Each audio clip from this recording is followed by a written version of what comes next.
Okay, so a friend of mine, and she actually contributes to Exploring Depression, although she has her own company. Her name is Dr. Sheila Sapp. And a few years ago, I did an interview with her. That's how we met.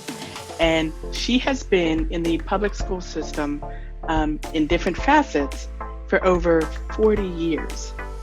And so she is Wow. as a woman of color, ending up as a principal for many, many years.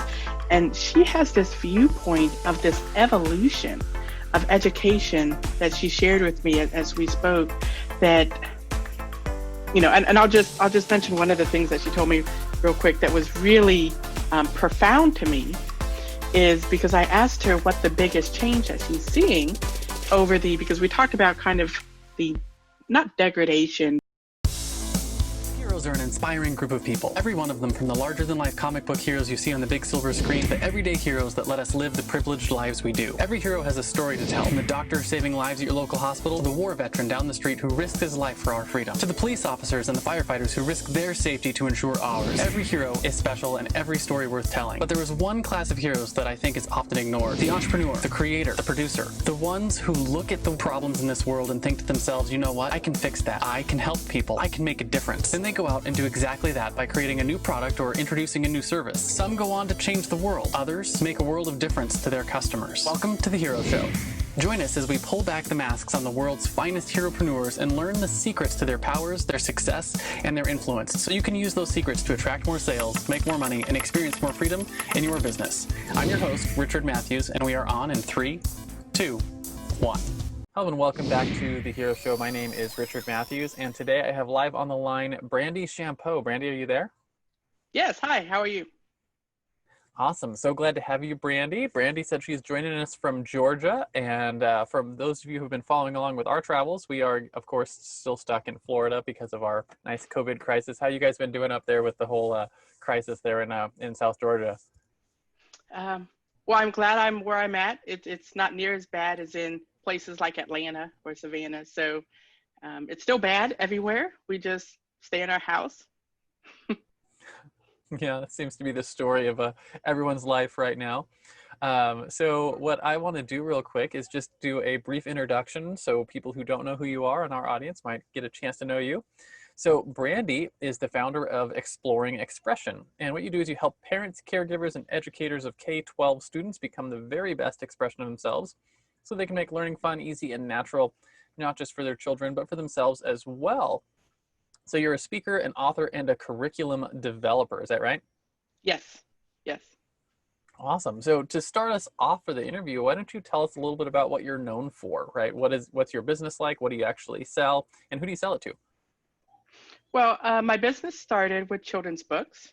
I write children's books, especially those, I kind of focus on those with the meaning, special needs or mental health, maybe conservation. And then I made activity books because we're all about learning and promoting a learning lifestyle. And so it evolved from there. And now what our business does is we pretty much run the gamut. We have things for adults. We have curriculum for adults and books for adults. We create curriculum and materials for children. And we try to bridge that gap. I tell people that we're not tutors. Our job is to help the parents be the best they can be so that they can help their children. Awesome. And I heard, you know, we were talking before we actually hit the record button, you have a new curriculum that's based on superheroes coming out. Is that right? We do. Coming out next year, I believe it's May or June next year, Superhero School will be coming out. And it's an entire year-long curriculum. I'm testing, my son is actually going through it as we speak. So we're kind of testing, and it's a collaboration between myself and this lady, Dr. Teresa Stanley, all about learning using superheroes. And they're going to be designing their own superhero and setting them on missions and all sorts of fun things all around it. That is super cool. What's the age group targets for that curriculum? The Superhero School is for elementary age. Probably, they need to be able to read a little bit. So I'm saying 2nd through 6th grade. Awesome. That's really cool. So what I want to find out from you then is your origin story, right? So we say every good comic book hero has an origin story. It's the thing that made them into the hero they are today. want to hear that story from you. Were you a born hero? Were you bit by a radioactive spider that made you want to, build a curriculum for students? Or did you start in a job and eventually move to becoming an entrepreneur? Basically, I just want to know how you got to do what you're doing now. I like to say I had to walk through the fire. I had kind of a bumpy past. I've been homeless, and I have 3 children. I'm a single parent of 3 children. And along the ways, if something is your purpose and your passion, it will find you. I never intended to do curriculum. I went to college the first time for civil engineering, and it did not suit me, and I ended up dropping out. And by the time I went back to college, I had 2 children. I was a single mother of 2 children by the time I went back. And I walked in and I said, I need to graduate fast and I need to make a living wage. And that makes a lot of sense. Yes. And the person there said, well, this is what you get. And I said, okay, I'll do that. And I ended up getting a degree in management information systems, which has nothing to do with curriculum.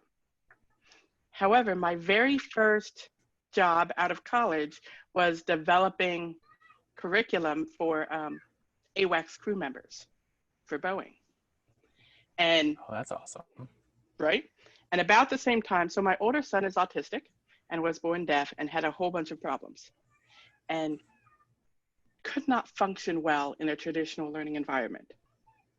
Mm-hmm. And so I discovered, as I'm building these curriculums now for adults and for government people, that my older son just isn't learning. And so it occurs to me that, and this is really what I spread to people, because I've been a learner all my life. And one of the things that we really harp on is that we want to raise learners, not students.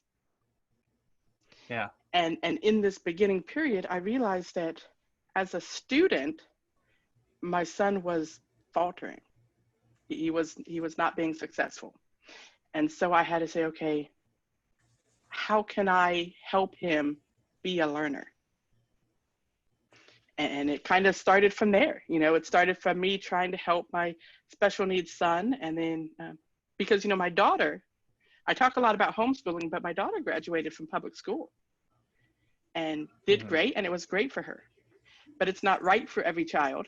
And so through it all, through developing curriculum for adults, and then, I took on a second job for a while because I was a, single mother, working at a church nursery in which I had to develop activities and curriculum for little ones. And I discovered that this was where I belonged. This is what I'm supposed to do. And if I could wake up every single day of my life and do this, then I would. Absolutely. And it sounds like you're on that path, but it also sounds like you went through the whole trial by fire thing to become the hero you are today, which is a good way to pick up skills. But you mentioned a couple of things in your story that I want to pull out real quick so people make sure they catch them. And one of them is you said your son wasn't a good student, and you started asking yourself a question: how can I make him a better learner? Right. And I always like that idea when you start asking yourself better questions, and you start getting better answers. And if you had just stuck with something like, he's not a good student, how can I make him a better student, trying to, cram him into that mold, you may never have ended up with the solutions you have now. And I love the idea that you elevated the question a little bit, and of course get better results for whatever it is you're doing. I know that's one of the things my dad always pushed on me when I was a kid. He's like, you don't want to be a good student, you want to learn how to learn, right? And it's a much better skill to know how to learn something than it is to be a good student of something. So I love both of those ideas, right? The asking better questions and the idea that you were talking about instead of student learner, which is super cool.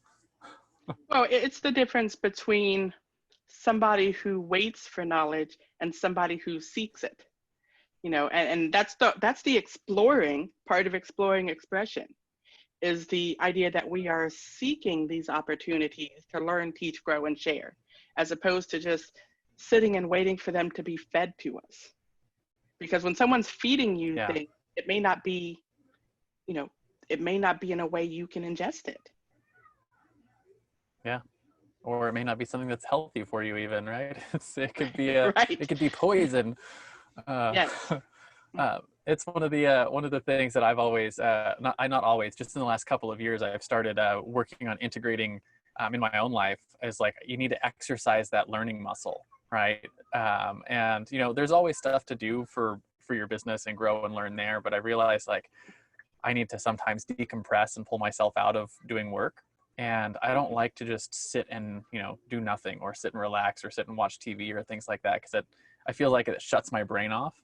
Right. And yeah, and I'm much happier when I have a skill that I'm working on learning. Right. So I've picked several things over the last couple of years, like the piano, started learning the piano and learning how to draw. And right now I'm in the middle of learning how to do calligraphy. So like there are things that aren't related at all to my business. And it's just like exercising that learning muscle, right? And my son and I are talking about learning to sail. And we're also, my son just really recently got into the Pokemon trading card game. So I'm learning the Pokemon trading card game and all the strategy stuff that goes with that. So you just have like ways that you can look for things to learn to work that learning muscle. Right. Right. And you'll never know, you know, you said a minute ago that it's not really related to your business or what you do, but you don't know that yet. It's Yeah. always it's always amazing to me how things I might have learned years and years and years ago come back now and I say, "Oh, well, I'm glad I have that. I'm glad I knew that fact because I'm using it here." Yeah. So Yeah. it's And amazing how things are related in different ways. yeah, one of the things that I found really interesting is sort of, and we'll talk about this in just a second, is my superpower is in the whole system and process of things.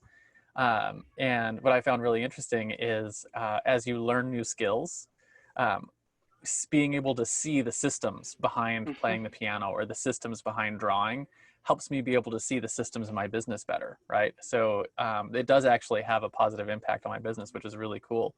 And also, I think leads me nicely into my question to you about your superpowers, right? So we say all the time that every iconic hero has a superpower, whether that's a fancy flying suit made by a genius intellect or the ability to call down thunder from the sky.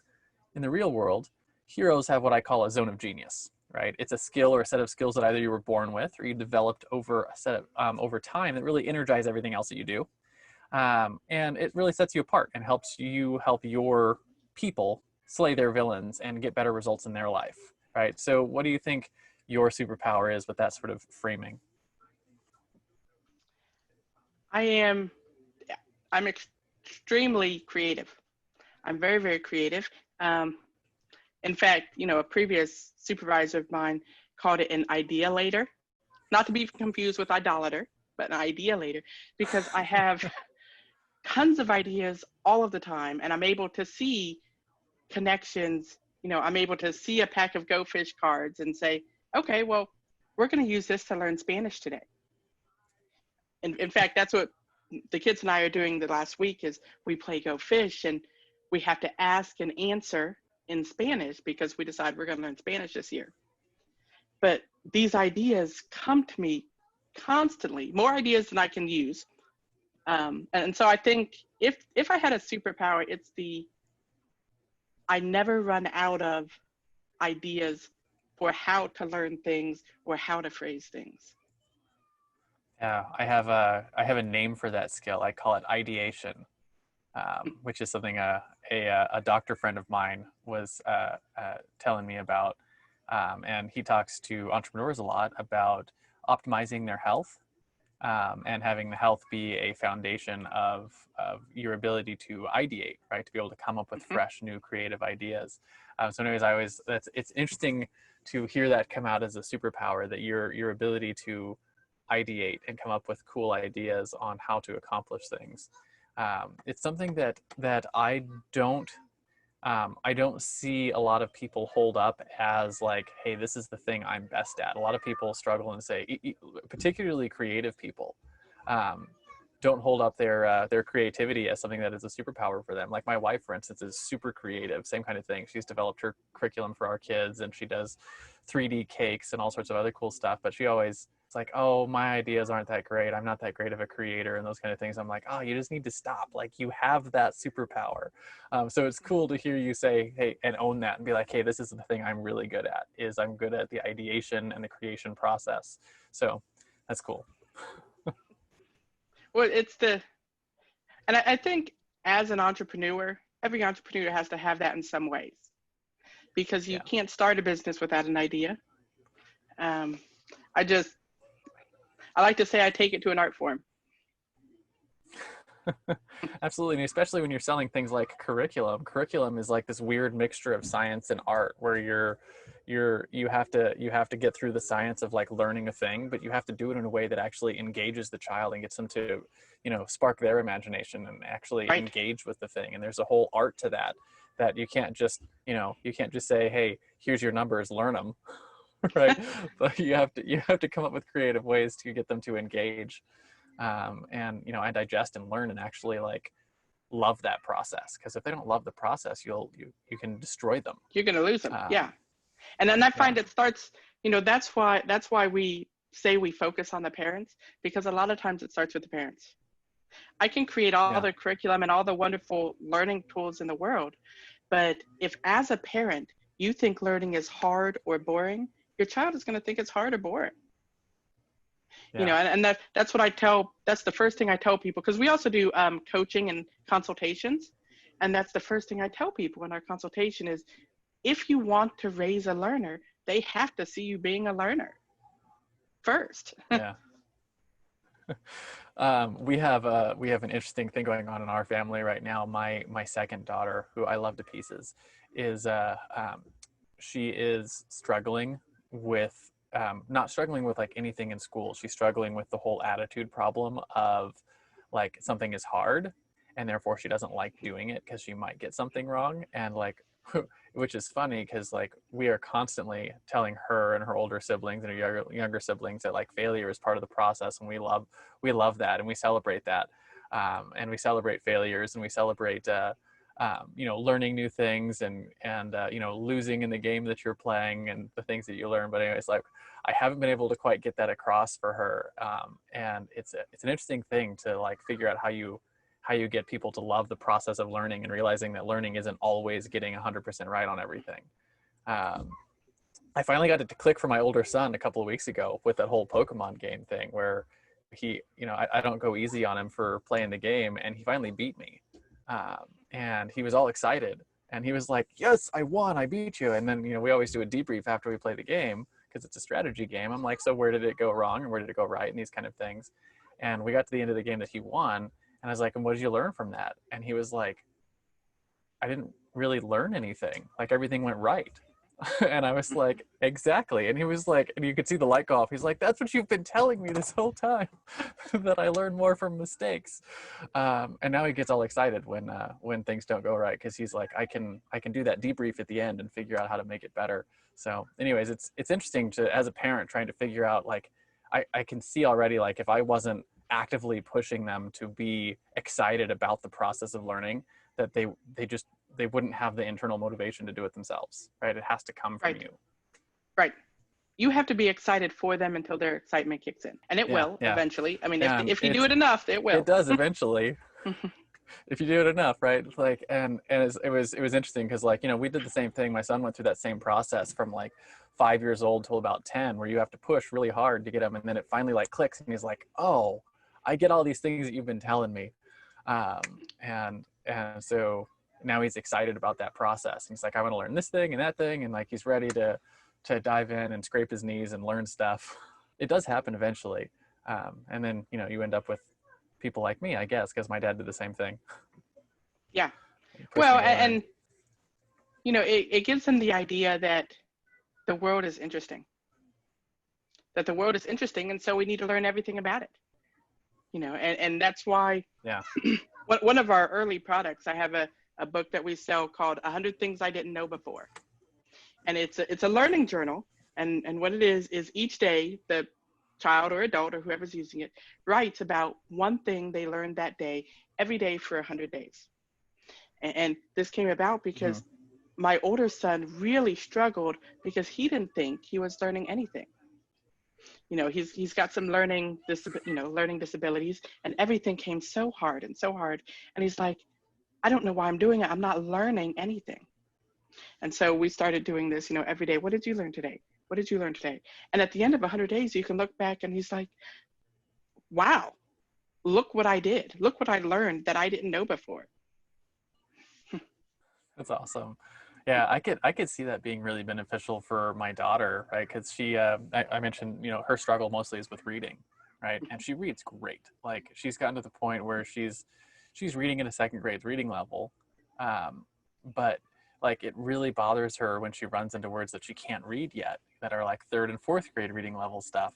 And she's in second grade, so like, of course she's not there yet, but she's like, oh, I'm just not learning, and I don't know how to read, and it just really depresses her. And I'm like, but look at how far you've come. Like, at the beginning of this year, you couldn't read at all. Right? Right. So it's a great book for that age. That she's actually there's a book called The Weighty Word Book, and it's actually one of the texts we're using in the superhero curriculum.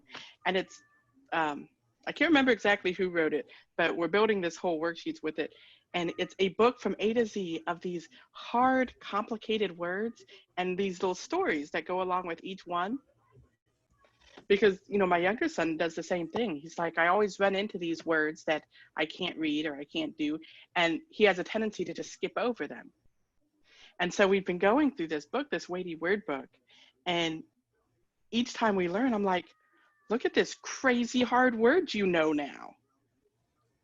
And it spurs him on to, cool. I want to learn other crazy hard words now. Yeah, that's super cool. So I have a selfish question for you, since you do this for a living. Sure. The thing that all of my children so far have struggled with reading is looking at words and then assuming they know what it is without actually looking at the letters. I think it's a lazy thing, but you know what I mean? Where like they see the first like two letters and they're like, it's CA, it must be cat, instead of it like it's actually cab, but they didn't actually look at all the letters, so they just read the wrong word. Is there a way to help teach them to actually just read all of the letters that are in front of them, or do you just have to like bang it through their head? No, I don't know about bang it through their head, but there's things that you can get. If you take like a piece of paper and you cut a little rectangle out and put it over the book so that they can't see the whole rest of the book, it forces them to focus on those words right there.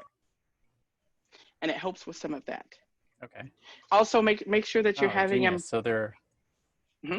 So they can't, especially as you get better at reading, you get to the point where you're not reading every word anyway. You're just kind of reading the words around it and then making an educated guess. Right? There's also, you can get these passages, and in fact I do this in my new book, the activity book coming out.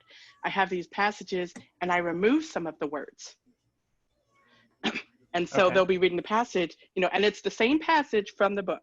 So they'll have read the book, right, or read the passage, and then they'll come over here and read this, and some of the words are missing, and they have to figure out what word goes there. It is a great trick for making them focus on that literal reading. But remember, as they get older, the literal reading isn't as important. It's the message. Because they can actually learn how to. Like it seems like to me like they're learning the process of reading, and they're also coming to grips with the fact that their brain's faster than their eyes are. Yes. But their brain's not right yet, right? It doesn't always know what it should be putting there. So it's like you have to get the foundation part, and then you can start doing the more assumptive reading, which we do naturally as adults, but they're just like they're not there yet. So it's like we got to force them to focus a little bit more on the basics, and those are some cool tricks. So I'll share those with my wife, and maybe I'll report back to you how they're working with our daughter. Yeah, and have them read too. I'll never forget. I don't know if you're familiar with the movie What Dreams May Come with Robin Williams. Yeah. There's a part in it where he's with his daughter, and his daughter's coloring all over like a painting or a sculpture or something. And he says, that's someone else's art you're ruining. And she turns and she says, what's the difference? You weren't watching anyway. Right? And I found that my sons will slip. If I go through parts and there several days go by that I don't catch it, You know, I try, even if I'm working, which, you know, I work and they sit here and they're reading out loud to me, I try to make sure I catch at least every once in a while, hey, that's not the right word, so that they know I'm paying attention, even if I'm really not. They think I am. Yeah. And it makes them focus harder because they don't want to be caught on the wrong word. Yeah, that makes sense. And I like that idea too of, you know, you're butchering someone else's art. Yeah. Because I have this theory about books and about stories, is that the author only ever writes half the story, and then the rest of the story is written when you read it and it comes alive in your head. Yes. So yeah, that's one of the my little theories I try to teach my children about reading, is that, you know, you're engaging with the story and engaging with the author and creating it as you read, right? You're creating the other half of the story. So, well, think of the different experience you have if you read a book versus if you listen to the audiobook. Think of how much of a different spin on the book just that person reading it brings to it. Yeah.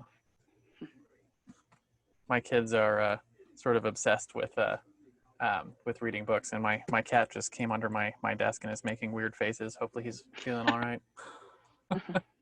So my next question for you then is your fatal flaw, right? So we talked about your superpower being the ideation. So the fatal flaw is the flip side of that, right? So just like every Superman has his kryptonite, or every Wonder Woman can't remove her bracelets of victory without going mad, you probably have a flaw that's held you back in your business, right? Something that's you've struggled with. Maybe, like for me, it was perfectionism that kept me from shipping, or lack of self-care, which made me allow my clients to walk all over me. But, you know, more important than what the flaw is sort of how you've dealt with it, right? How you've worked to overcome that flaw so you can continue to grow. And hopefully sharing this experience will help our listeners learn a little bit from you. I have two. I have two. One is, because I have so many ideas, I tend to squirrel. And I tend to have 1,000 projects that I'm working on, all of these projects at the same time. And it takes real intentionality on my part to get one to the finish line. Because while I'm working on that, you know, all these other ideas are coming in and it's great. And they're all wonderful to me, you know.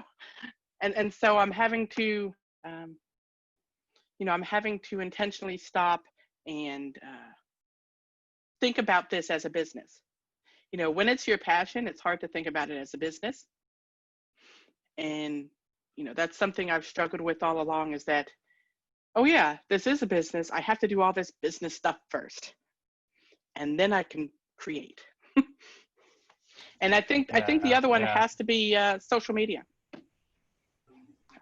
It's a social media, and I have a love-hate relationship because it takes so much time. Yeah, I'm with you there. I am not a huge fan of the social media. And even like the stuff that I do post, I have to like force myself to post, even like just to share my family stuff with the rest of my family, who's like, hey, what are you guys up to? You guys are traveling, doing all this cool stuff. You should like post a picture every now and then.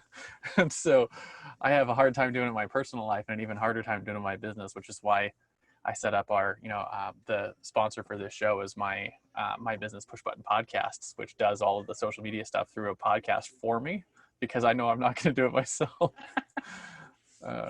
So it's solving my own problem there. But the squirrely thing is an interesting problem, right? Because it's that I don't know what you call it, where you have something that you want to get done, and then in the process of doing that, you're like I know for me the way that this works is like I've got something in my head that I like, this is a great idea.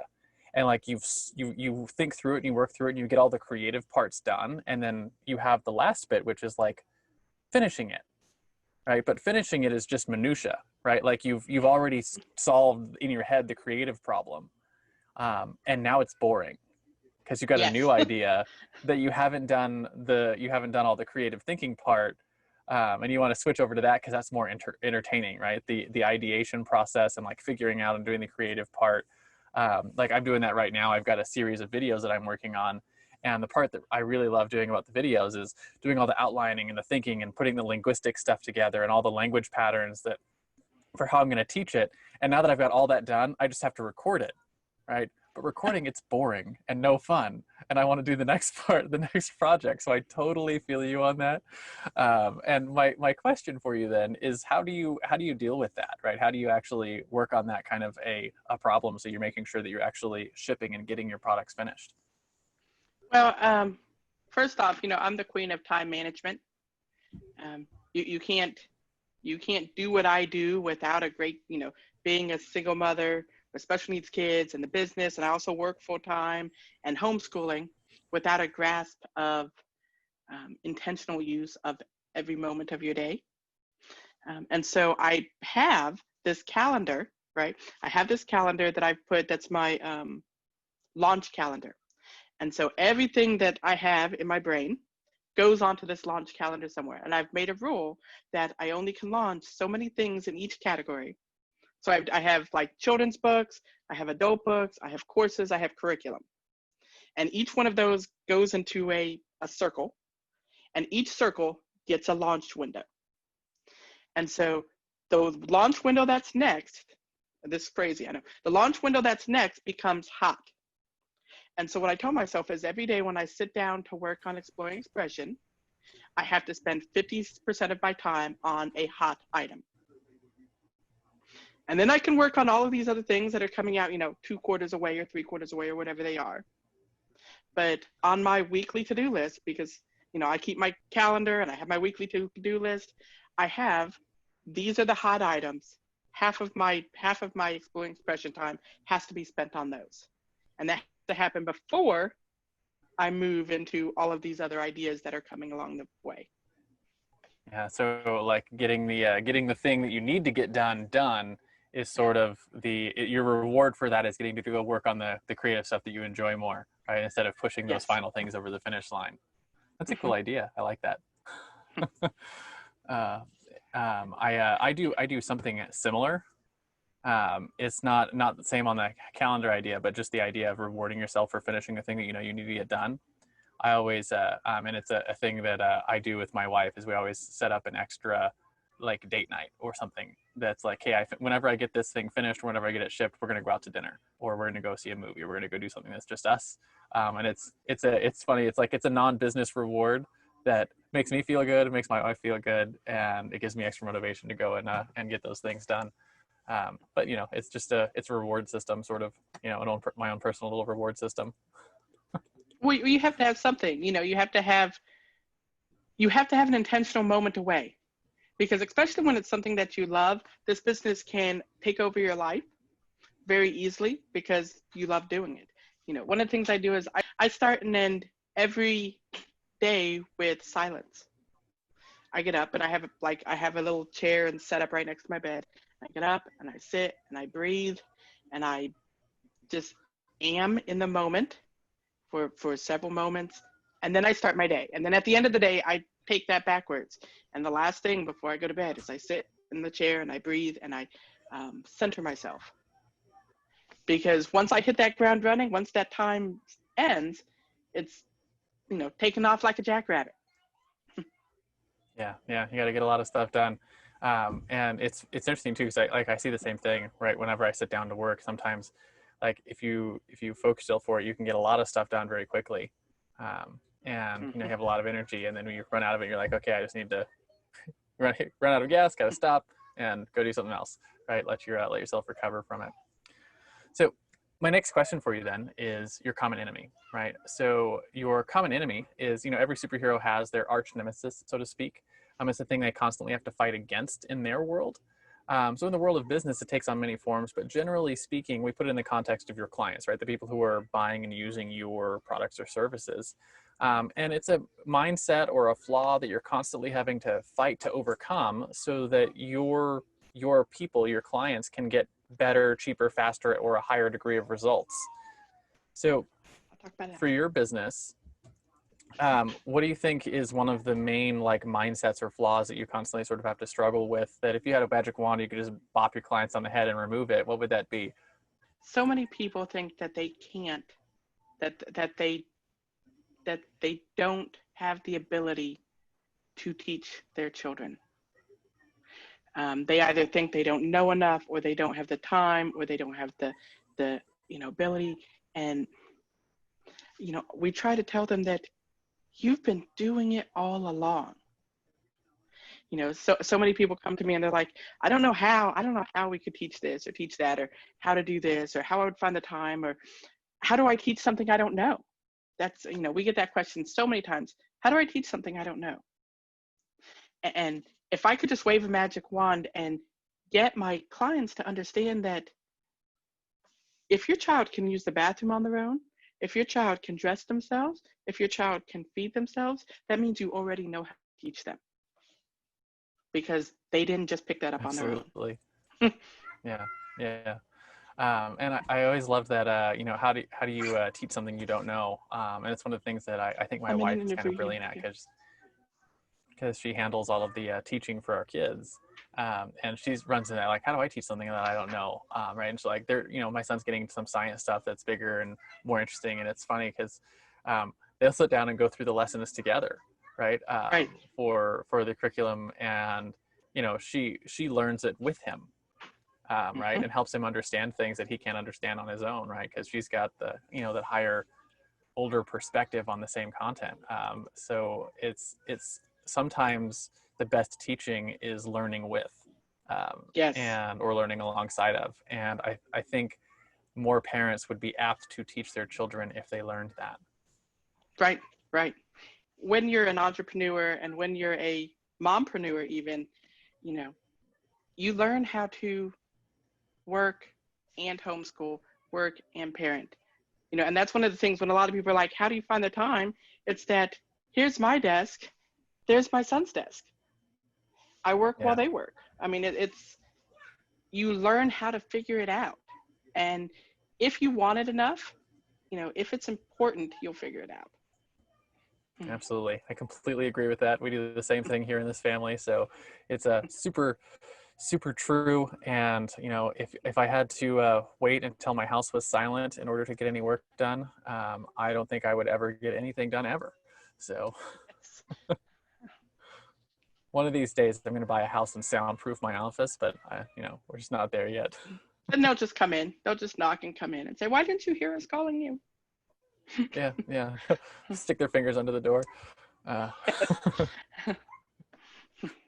So the flip side then of your common enemy, right? So if your common enemy is the parents not believing they can teach their children, your driving force is the other side of that, right? It's the thing that you fight for, right? So just like Spider-Man fights to save New York, or Batman fights to save Gotham, or Google fights to index and categorize all the world's information, I want to know what it is that you fight for in your business, your mission, so to speak. Our mission is to get people to understand that the world is a fantastic place, and you should learn all about it. Learning doesn't have to be boring. It doesn't have to be hard. If you're striving to become the best expression of yourself, whatever it is that you should be, not the best expression of me, but the best expression of yourself, learning goes with that. Learners grow, and learners expand, and learners become better every day at being themselves. And that's a thing I wish more people, I wish the world would understand. How do we all get along? How do we all get together? We do that by learning about each other and by learning about ourselves. I had a conversation once with this, I spent about 2 years going around and talking to a whole bunch of people that I didn't know, that were different from me. And I had a conversation with this Muslim imam, and I had asked him, I said, what's the biggest problem you see facing your religion and what you do today? And he said, people who don't understand their own religion, people who don't understand themselves. Because you should spend enough time learning about yourself as you do learning about other people. But it's that idea that as a society, we need to value not just education, but learning. We need to value learning about the world, learning about each other, learning about ourselves, excuse me, growing every day in knowledge because it's worth it and it's important.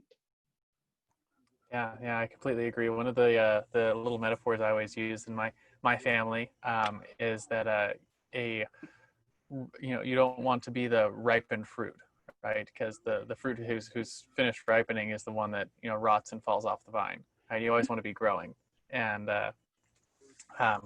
continuing to get better and get stronger and get whatever it is you're doing, right? If it's learning to cook or learning to play a Pokemon strategy card game, right? You constantly want to get better and better at those things, because if you stop, you stagnate and then you die, right? Right.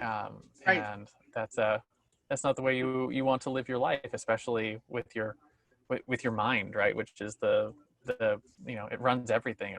Is the baseline for your health and the baseline for Mm-hmm. your ability to be an educator or to be an entrepreneur and to give your value to the world. It all starts with what's in your head, and if you let it die, if you let it stagnate, then you can't give your value to the world. You can't be a benefit. Well, and as a society, just like you said, if you stop, you stagnate and you die. We can take that from a personal standpoint to a global standpoint. As a society, if we stop learning about each other and we stop learning about our world, we stagnate and we die. And so, exploring expression is all about helping people become learners, become explorers in the world and in their own best expression. Absolutely. I love that. And it's, if anyone's been paying attention to our political landscape over the last couple of months, it feels like we need more of that attitude all around the country. So, applaud you for what you're doing and helping people to do, to become better learners for your mission. I hope it continues to go well for you. So my next question, though, is a more practical line question. I call this the hero's tool belt. And just like every superhero has a tool belt with awesome gadgets like batarangs or web slingers or laser eyes, right? I want to talk about top 1 or 2 tools you couldn't live without in your business, right? Could be anything from your notepad, to your calendar, to your marketing tools, to something you use to create and deliver your products. Anything you think is essential to getting the job done. What are the top 1 or 2 things that you're like, I couldn't do what I do for my business if I didn't have these things? The first thing is my calendar. My calendar is beautiful and I love it. It's color coded for the different areas of my life, and I keep not just my business, but my personal life. All of Daniel's things are red and Joshua's things are green, and Exploring Expression things are purple, so that I can see in a glance, this is my day. And if there's specific projects that I need to block out a period of time for that project, I put it on the calendar and I highlight it. And all of my things for YouTube, when I think about it, I put it on there.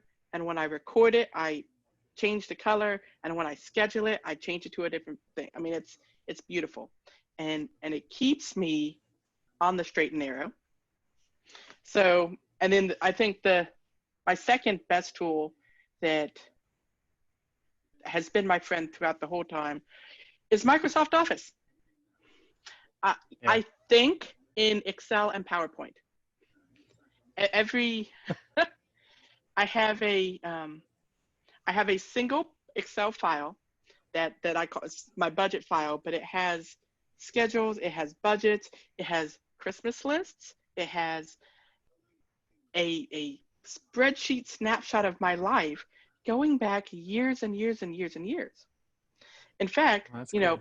I start in about February looking at next Christmas, and I started building my list, and I was able to look back over the past 6 years of Christmas spreadsheet tabs, and I realized I've bought a computer every single year for somebody. How is that possible? And so, I'm able to see patterns in what I'm doing, and I'm able to go back and say, hey, here's the flow of this curriculum. If I want, one of the things that I'm coming out with, I released it before a year or 2 ago, but I didn't release it well, so I'm bringing it back as a kit, is I've designed educational jewelry, learning and style jewelry kits.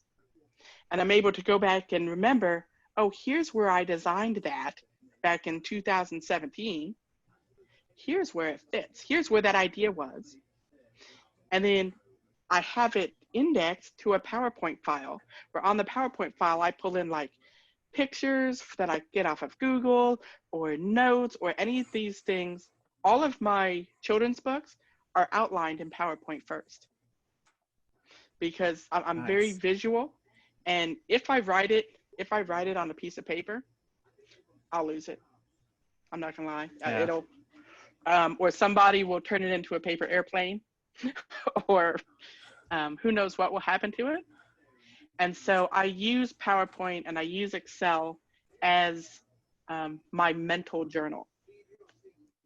Yeah, I do the same thing with MindNode, which is a mind mapping application. I think really well with mind maps, and my favorite thing about them is that like I can put ideas together, like list them all out as they come out, like really freely, and then I can organize them. Like I can drag and drop them into where they need to go, right? So like I can just like brain dump first, and then I can go through and like massage it into being beautiful later, and then I start translating those things into either PowerPoints or books or whatever we're going to do with it. But you know, same kind of thing. Like I like to have a nice digital place, because I can drag and drop things. It's almost like a sticky note board that you can move everything around.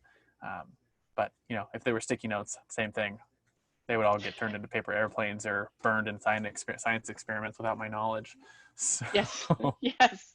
Well, and it gives you the, you know, because Office and things like that are so connected, it gives me the ability. All of my projects are broken down, because, you know, my master's degree is in project management.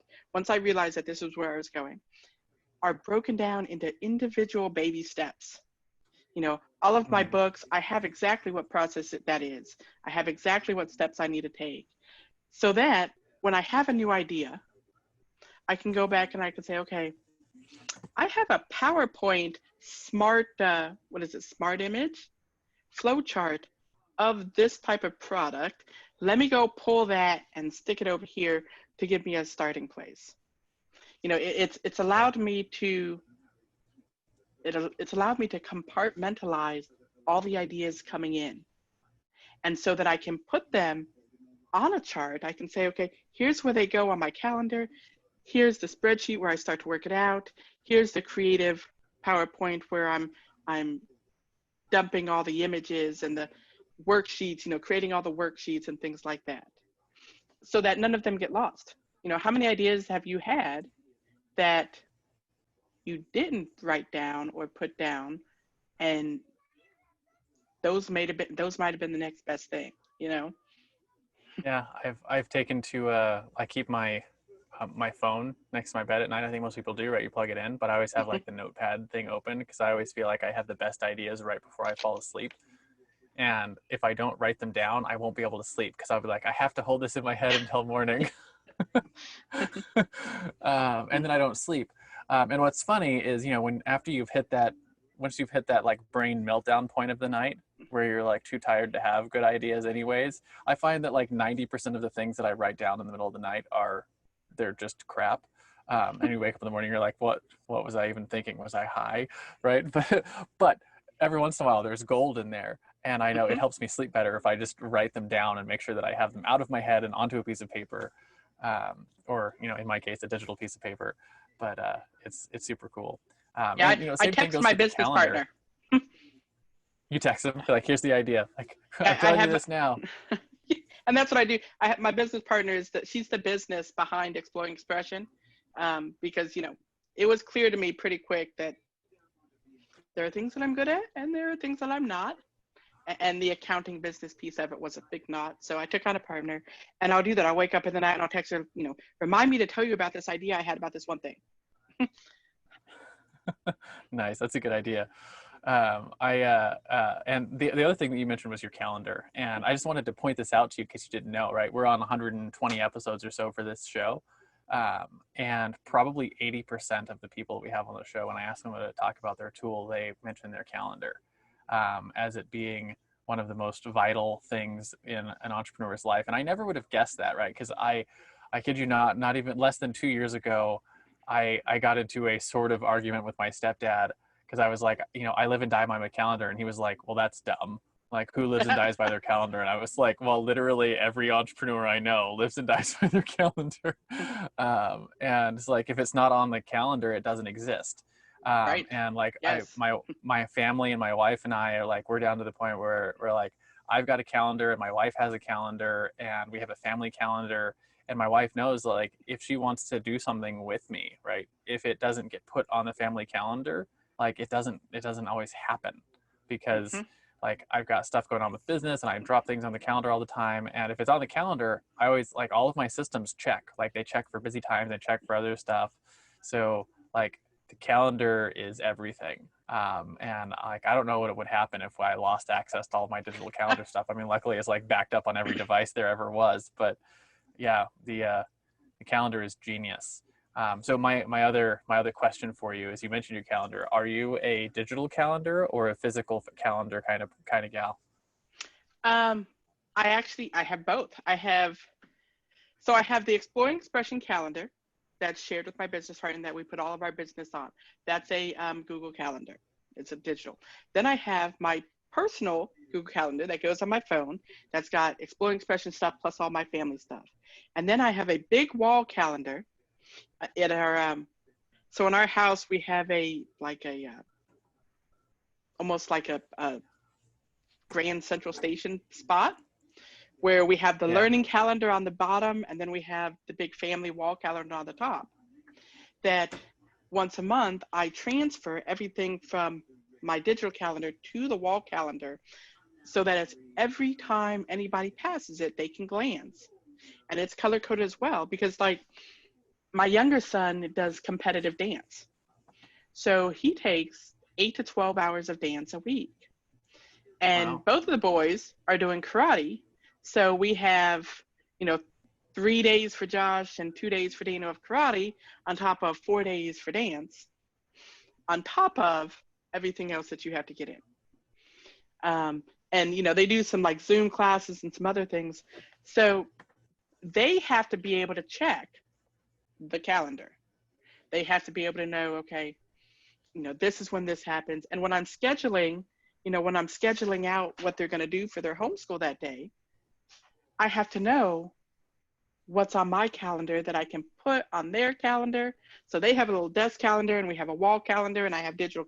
It's a mad Yeah. system, but it works well for us.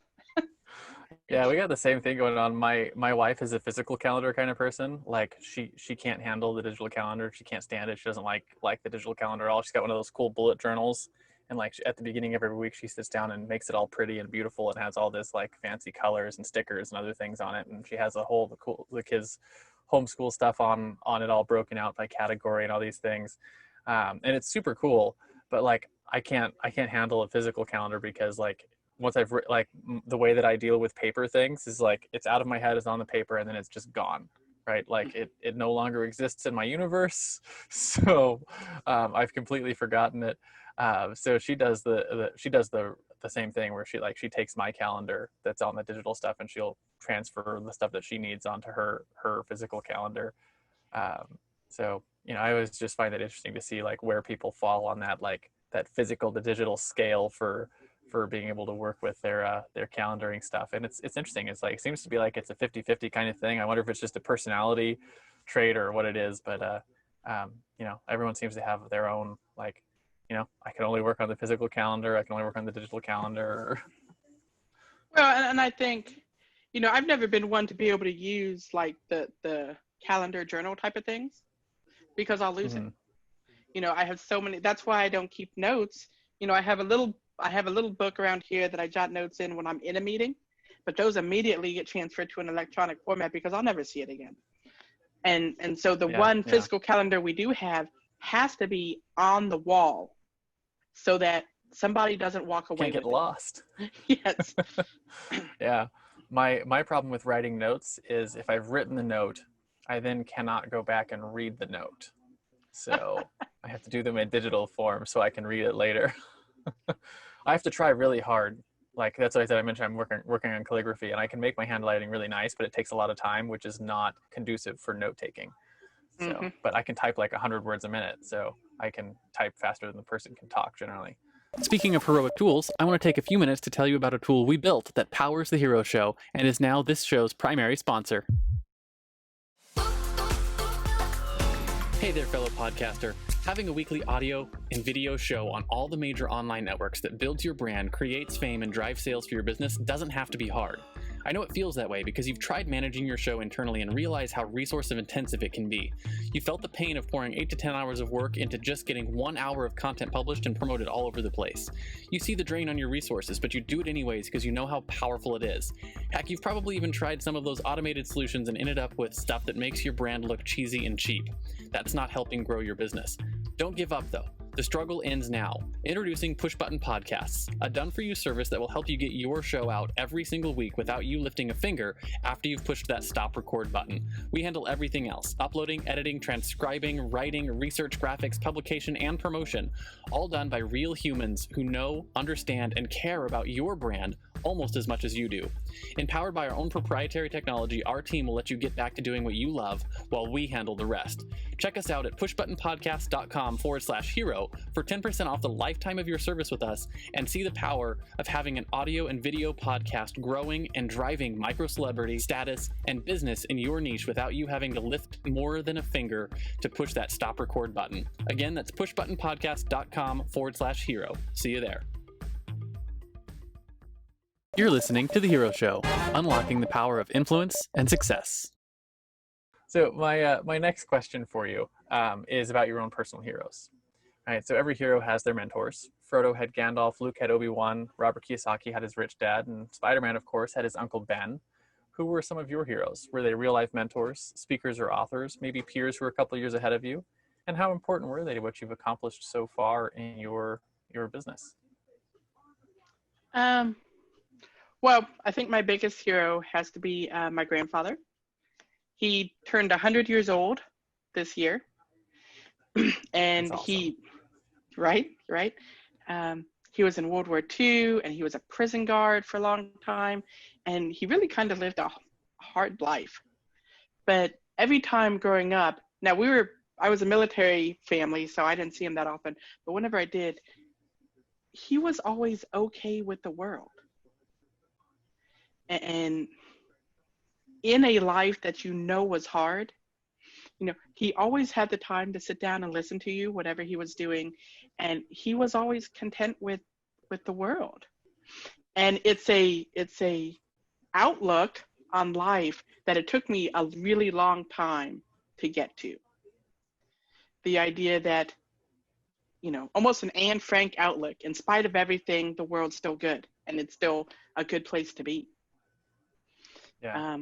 So definitely he was one of my heroes. And I had an older brother. My older brother was never afraid to go reach out and get what he wanted. And I think a lot of my heroes are close to my heart. Because I didn't identify that much with a lot of famous people. Like anybody from that area, I loved Oprah. But sometimes it's hard to identify with people that you don't think are like you. Yeah.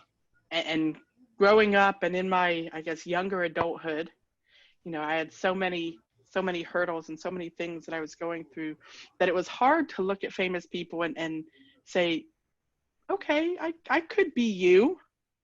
Because most of them, it was, no, I couldn't be you. And so more of my heroes were people that were directly in my life that, I could look and say, but for the grace of God, go I, looked at me and said, I see you.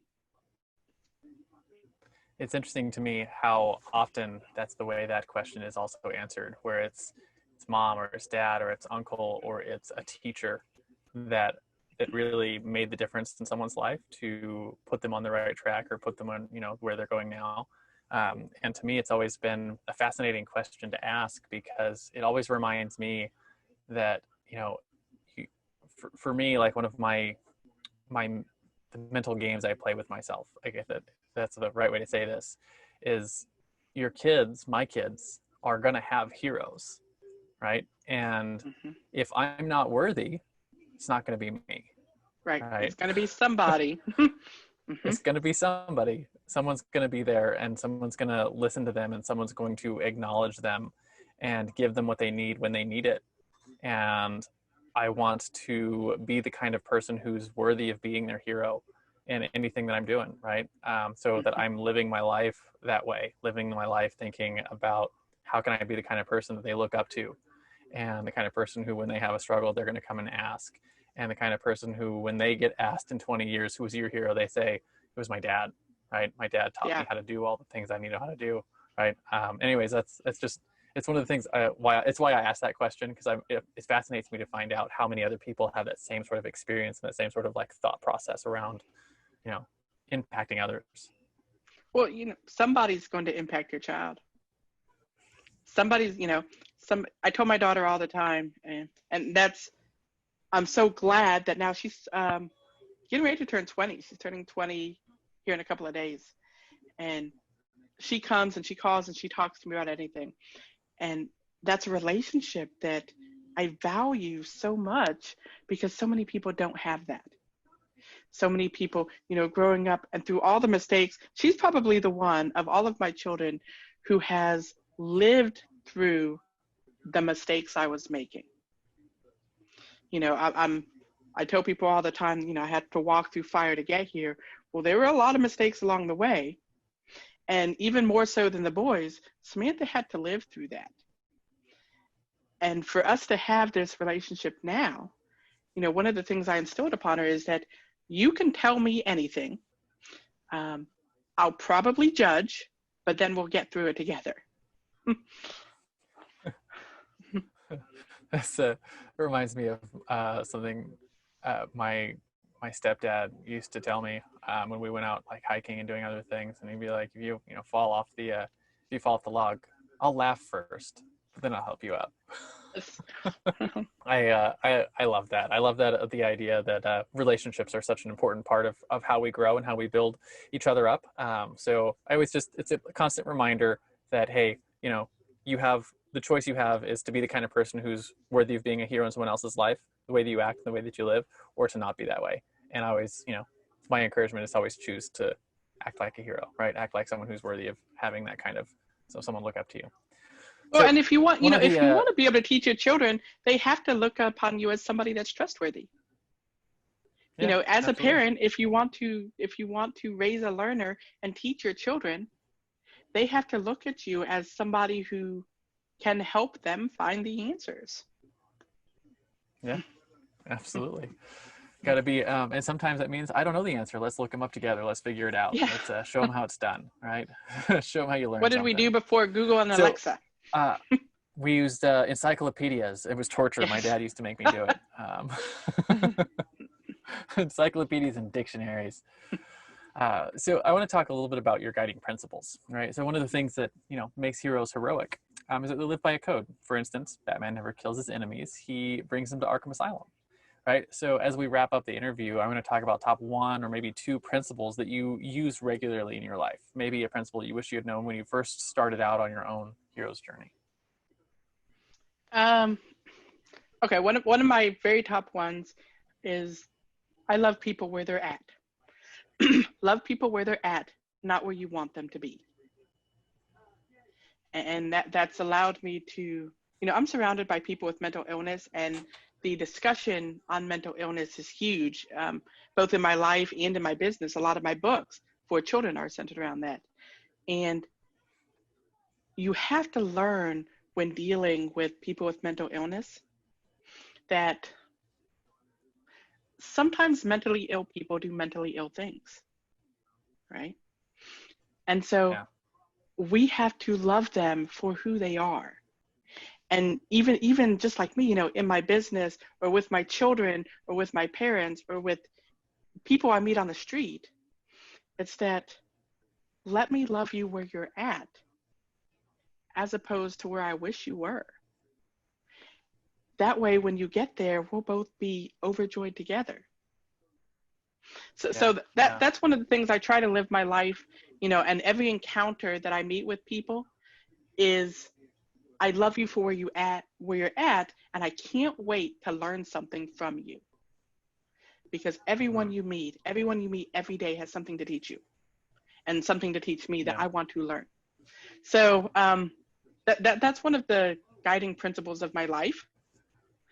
And the other one is get up, get up.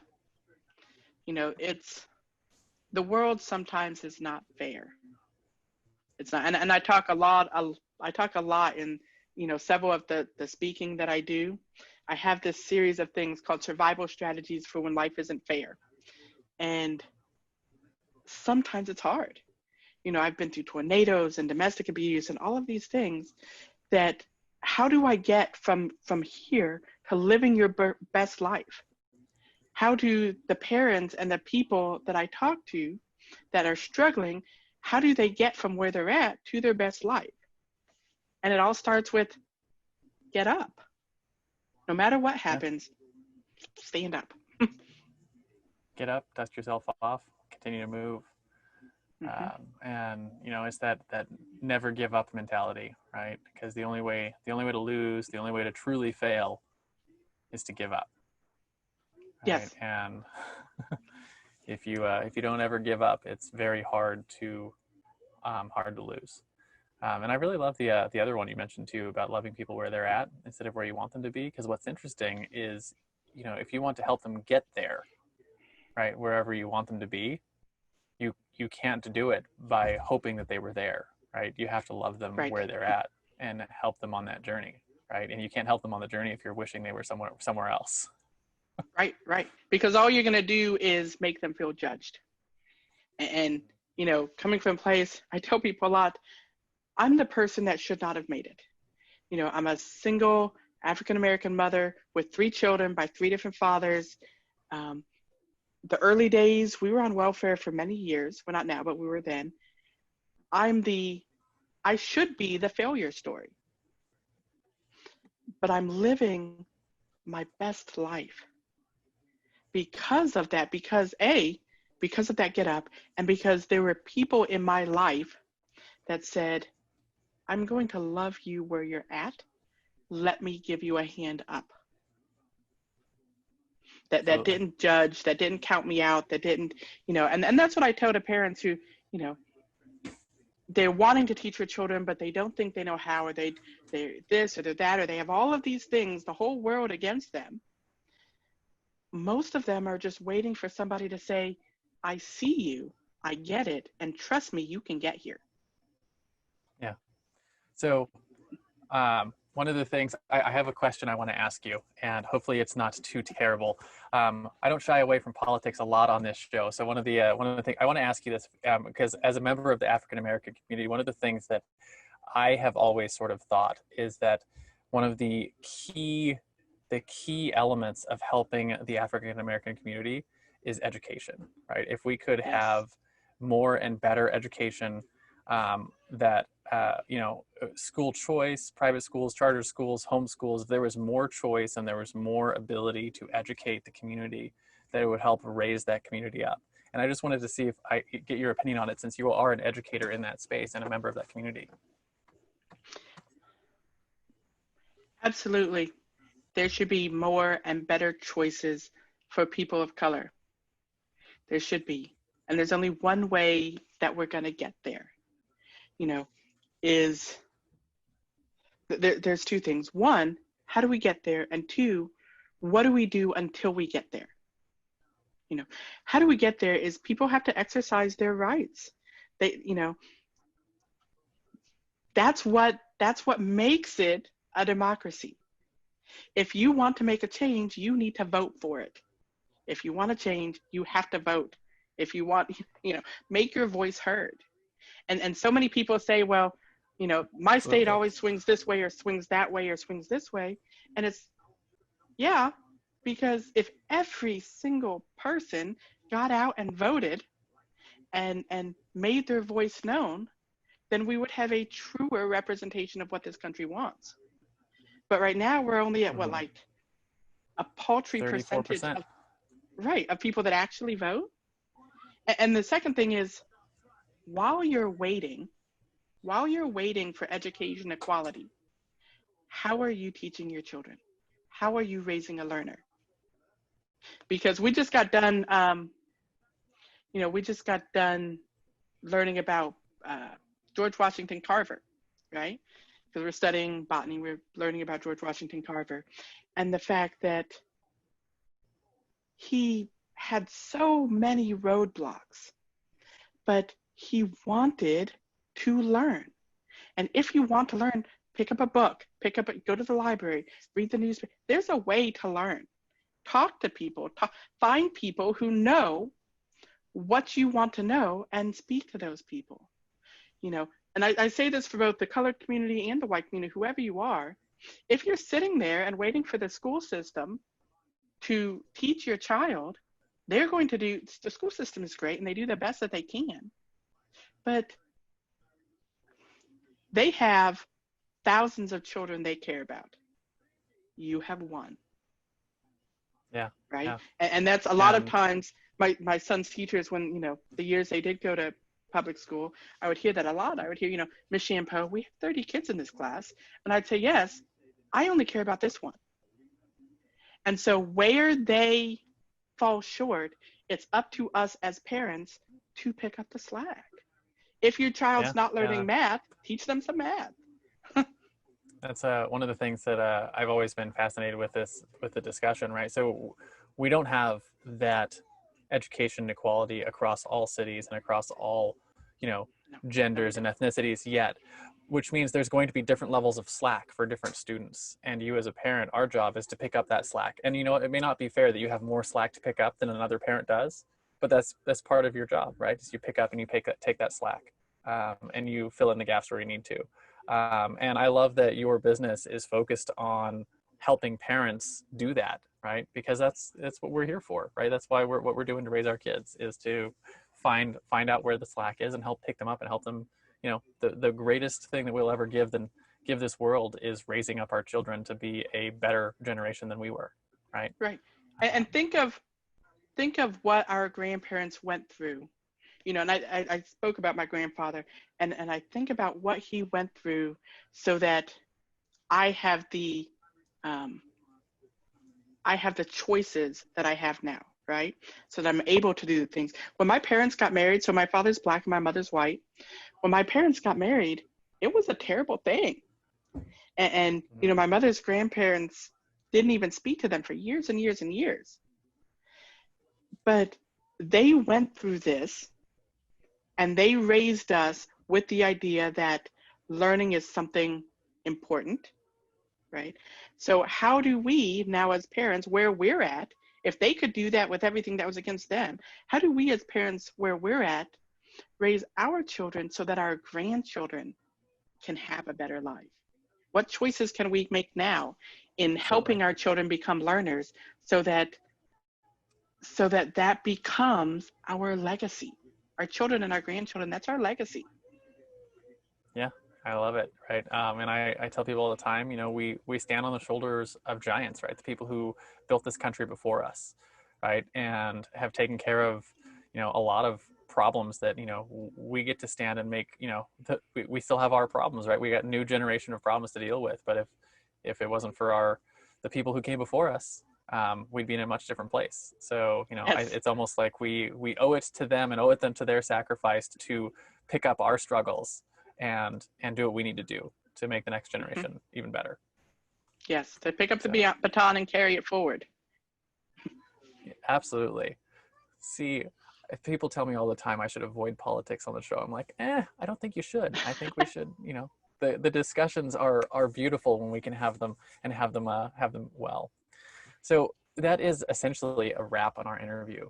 But I do have one last question that I ask all of my my guests. It's called the Heroes Challenge, and the Heroes Challenge is really simple. And it's a selfish question I ask to get access to cool stories I might not otherwise find. So the question is simple. Do you have someone in your life or in your network that you think has a cool entrepreneurial story? Who are they?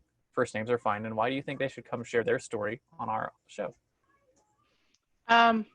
Okay, so a friend of mine, and she actually contributes to Exploring Expression, although she has her own company. Her name is Dr. Sheila Sapp.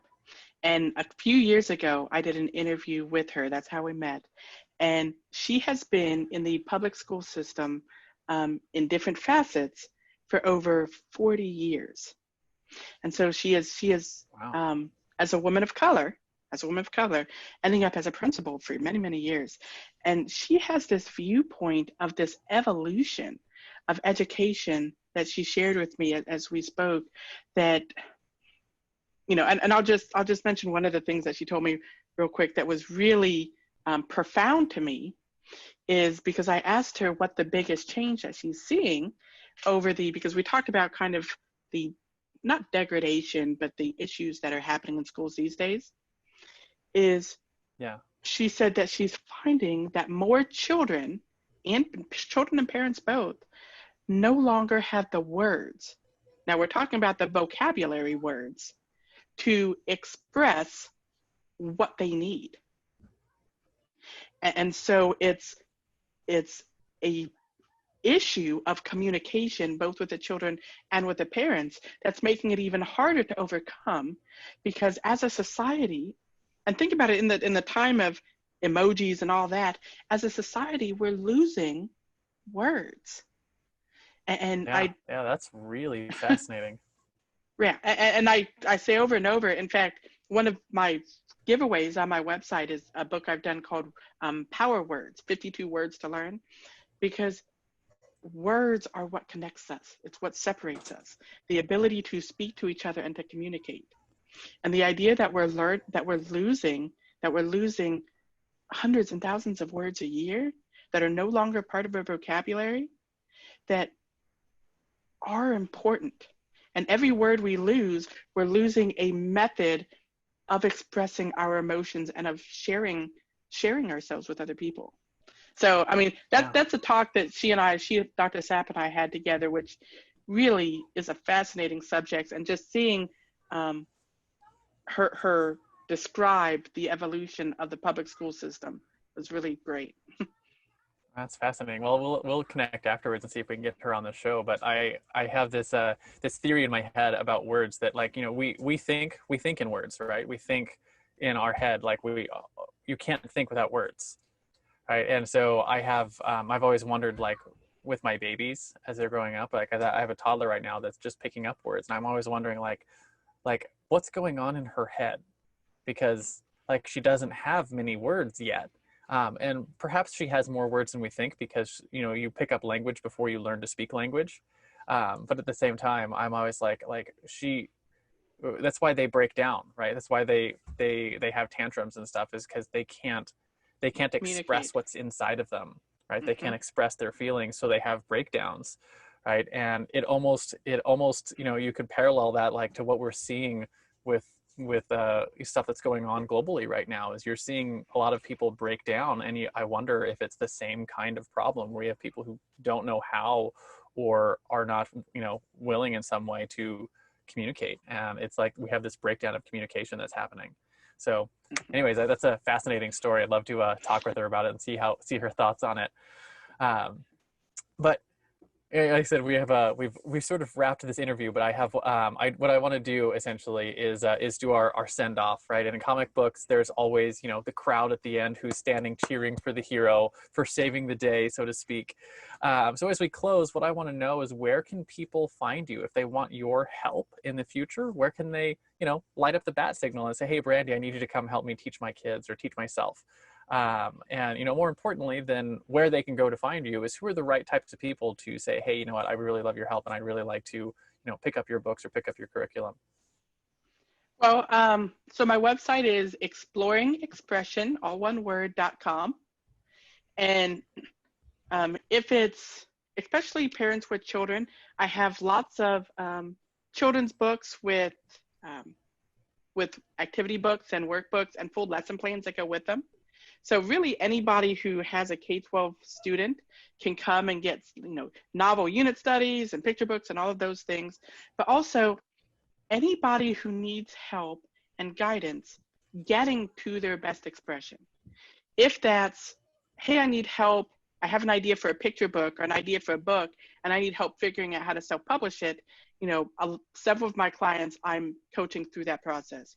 Or if it's, hey, I now have my child at home, because there's a whole subset of people now who are all of a sudden home with their children, who are all of a sudden doing distance learning or homeschool, that if they need somewhere to start, they can call, and we do coaching and we do educational consulting, and we also build curriculum. So all of that can be found through my website, exploringexpression.com. But also reach out to me on Facebook, on Instagram, on YouTube, any of those types of places. I'm on all of the social media somewhere, and we would love to connect with people. Awesome. Thank you so much for coming on today, Brandy. I really appreciate it. And if you're listening and you are in that space, I know a lot of people are, where suddenly you have your kids at home and you have to pick up a lot more slack in the education than you might have been doing 6 months ago. If that's you, reach out to Brandy, right? Pick up some of her curriculum, go through some original stuff. As someone who's, currently homeschooling 4 kids, I tell you, you can do it, right? It's not that, it's not as difficult as you might imagine after you sort of get going. And especially when you have someone like Brandy in your corner who can really help you with that. So Brandy, before I hit this stop record button, do you have any final words of wisdom for our audience? Just remember that, you have everything you need now to be your own best expression. You already possess it, and you already know how to teach your children because you've been doing it all along. It doesn't have to be hard, and it doesn't have to be boring. You can do it.